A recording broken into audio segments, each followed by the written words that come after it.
الحمدللہ رب العالمین والصلاة والسلام علی سید الانبیاء والمرسلین اما بعد فاعوذ باللہ من الشیطان الرجیم بسم اللہ الرحمن الرحیم۔ السلام علیکم ورحمۃ اللہ وبرکاتہ۔ ناظرین محترم، آج ہم امام اہل سنت مجدد الدین و ملت الشاہ سید امام احمد رضا خان فاضل بریلوی رحمۃ اللہ تعالی علیہ کی شان اور مناقب بیان کرنے کے لیے حصہ نمبر 4 میں آج ہم حاضر ہوئے ہیں۔ اللہ کریم آپ اور ہمیں اعلیٰ حضرت عظیم المرتبت مجدد الدین و ملت الشاہ سید امام احمد رضا خان فاضل بریلوی رحمۃ اللہ تعالی علیہ کے مسلک پر اور ان کے عقائد و نظریات پر عمل پیرا ہونے کی توفیق عطا فرمائے۔ ناظرین محترم، بر صغیر پاک و ہند میں امام احمد رضا خان قادری رحمۃ اللہ تعالی علیہ کے خانوادے نے منکرین ختم نبوت کا رد کیا۔ امام احمد رضا خان قادری رحمۃ اللہ تعالی علیہ نے مرزا قادیانی کو صرف کافر ہی نہیں قرار دیا بلکہ اس کو مزید منافق بھی کہا ہے، اور فتووں میں اس کو اس کے اصلی نام کے غلام قادیانی کے نام سے تعبیر کیا ہے۔ مرتد و منافق وہ شخص ہے جو کلمہ اسلام پڑھتا ہے، اپنے آپ کو مسلمان کہتا ہے، اس کے باوجود اللہ تبارک و تعالی یا نبی مکرم صلی اللہ علیہ وآلہ وسلم یا کسی نبی یا رسول کی توہین کرتا ہے، یا ضروریات دین سے کسی شے کا منکر ہے، اس کے احکام کافر سے بھی سخت تر ہیں۔ امام احمد رضا خان فاضل بریلوی رحمۃ اللہ تعالی علیہ نے مرزا قادیانی اور منکرین ختم نبوت کو رد ابطال میں متعدد فتویٰ کے علاوہ جو مستقل رسائل تصنیف کیے ہیں، ان کے نام یہ ہیں: الجزاء اللہ عدو بآباء ختم النبوہ، یہ رسالہ 1317 ہجری میں تصنیف ہوا۔ اس میں عقیدہ ختم نبوت پر 20 احادیث اور منکرین کے تکفیر پر جلیل القدر ائمہ کرام کے 30 تصریحات پیش کی گئی ہیں۔ نمبر 2، السوء والعقاب علی المسیح الکذاب، یہ رسالہ 1320 ہجری میں اس سوال کے جواب میں تحریر ہوا کہ اگر ایک مسلمان مرزائی ہو جائے تو کیا اس کی بیوی اس کے نکاح سے نکل جائے گی؟ امام احمد رضا خان فاضل بریلوی رحمۃ اللہ تعالی علیہ نے 10 وجوہات سے مرزا قادیانی کا کفر ثابت کر کے احادیث کے نصوص اور دلائل شرعیہ سے ثابت کیا ہے کہ سنی مسلمہ عورت کا نکاح باطل ہو گیا، وہ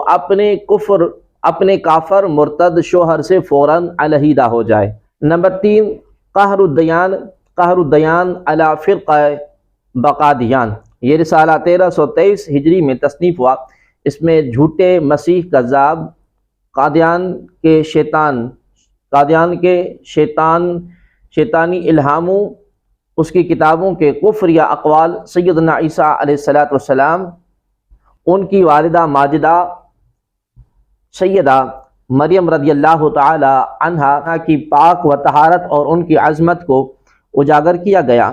نمبر 4، المبین ختم النبیین، یہ رسالہ 1326 ہجری میں اس سوال کے جواب میں تصنیف ہوا کہ خاتم النبیین میں لفظ نبیین پر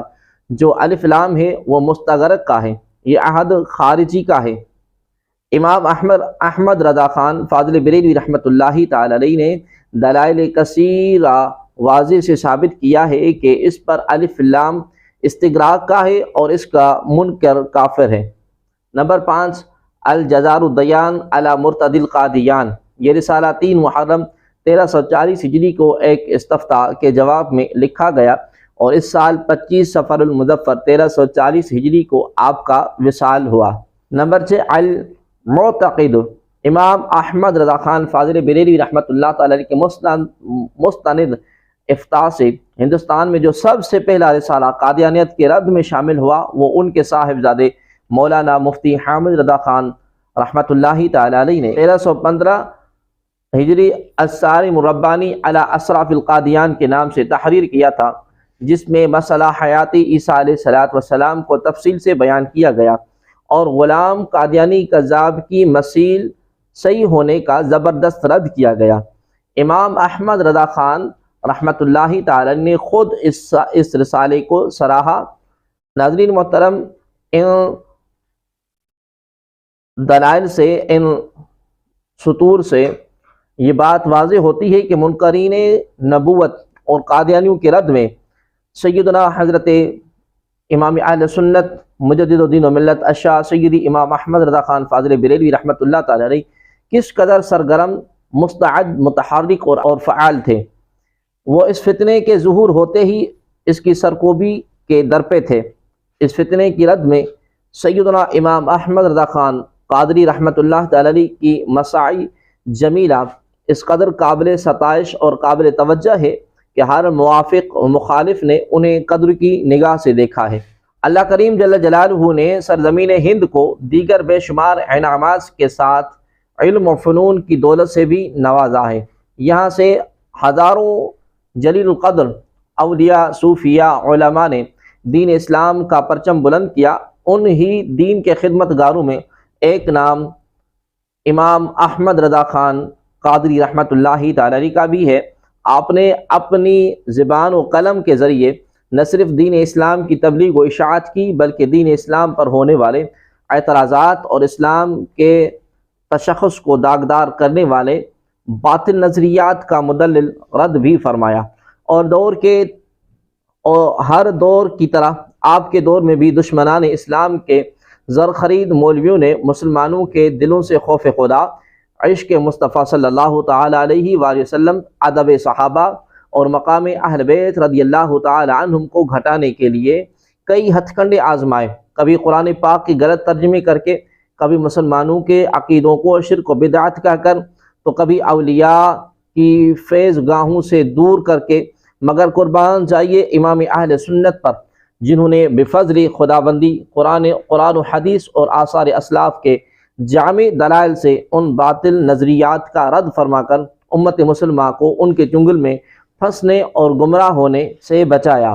عقائد اسلام کے تحفظ کے لیے حضرت امام احمد رضا خان رحمۃ اللہ تعالی علیہ کی خدمات سے چند مثالیں ہم پیش کرتے ہیں۔ جب قرآن مجید کی آیات متشابہات کو لے کر آریہ سماج ہندو نے اعتراضات کیے تو امام احمد رضا خان قادری رحمۃ اللہ تعالی نے ان کے رد میں تحقیقی رسالہ قوارع القہار علی المجسمۃ الفجار لکھا اور تمام اعتراضات کا مسکت جواب دیا۔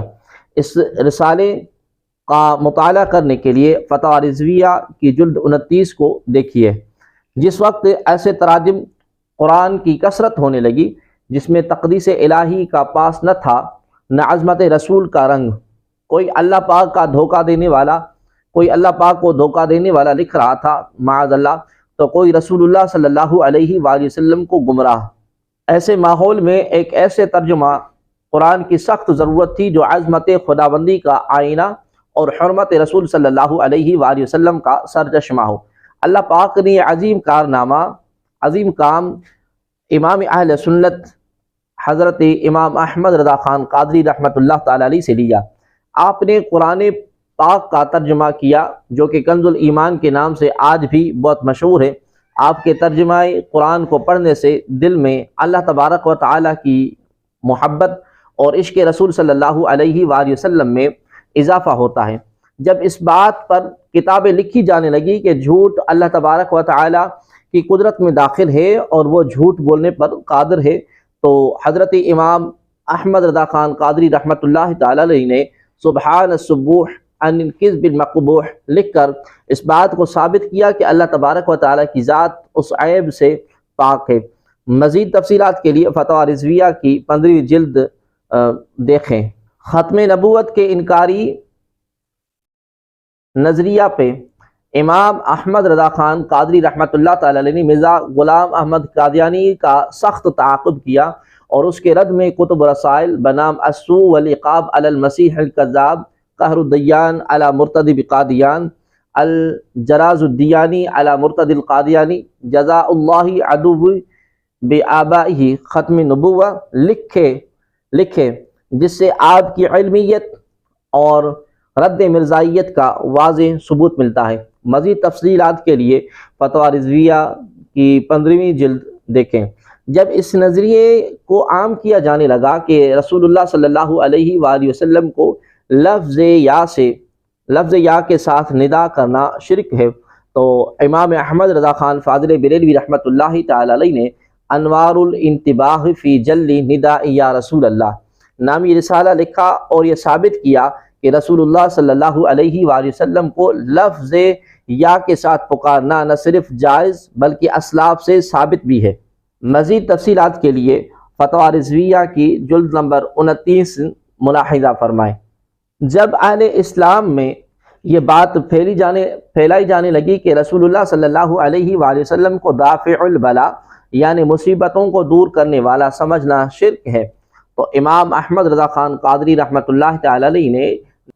قلم اٹھایا اور رسالہ الامن والعلا لناعت المصطفیٰ بدافع البلا لکھا اور اس بات کو ثابت کیا کہ رسول اللہ صلی اللہ علیہ وآلہ وسلم اللہ پاک کی عطا سے دافع البلا ہیں۔ یہ رسالہ فتویٰ رضویہ کی 30ویں جلد میں برکتیں لٹا رہا ہے۔ جب مسلمانوں کو نبی کریم صلی اللہ علیہ وآلہ وسلم کے متعلق عطائی علم غیب رکھنے کے عقیدے پر مشرک کہا جانے لگا تو امام احمد رضا خان قادری رحمۃ اللہ تعالی علیہ نے اس طرح کی باتیں کرنے والے تمام لوگوں کا علمی تعاقب کیا اور رسالہ انباء المصطفیٰ بحال سر و اخفا لکھا اور ثابت کیا کہ اللہ پاک نے آپ کریم صلی اللہ علیہ وآلہ وسلم کو صبح قیامت تک کے جمیع امور کا علم عطا فرمایا، اور یہ رسالہ فتویٰ رضویہ کی 29ویں جلد میں پڑھنے والوں کے عشق میں اضافے کا سبب بن رہا ہے۔ جب غیر اللہ سے استغاثہ اور مدد کے متعلق مسلمانوں پر الزام لگایا جانے لگا کہ وہ نبی پاک صلی اللہ علیہ وآلہ وسلم اور اولیاء کرام رحمہم اللہ علیہم کو معبود مان کر ان سے مدد مانگتے ہیں، اور اس بات کی آڑ میں معاذ اللہ مسلمانوں کو مشرک اور بدعتی تک کہا جانے لگا، تو امام احمد رضا خان قادری رحمۃ اللہ تعالی علیہ نے اپنے رسالہ برکات الامداد لأہل الاستمداد تعریف کیا اور ثابت کیا کہ مسلمانوں پر کھلا بہتان ہے، اور اس مسئلے کی تمام صورتوں کو واضح کر دیا۔ اس رسالے کو فتویٰ رضویہ کی جلد نمبر 21 میں پڑھا جا سکتا ہے۔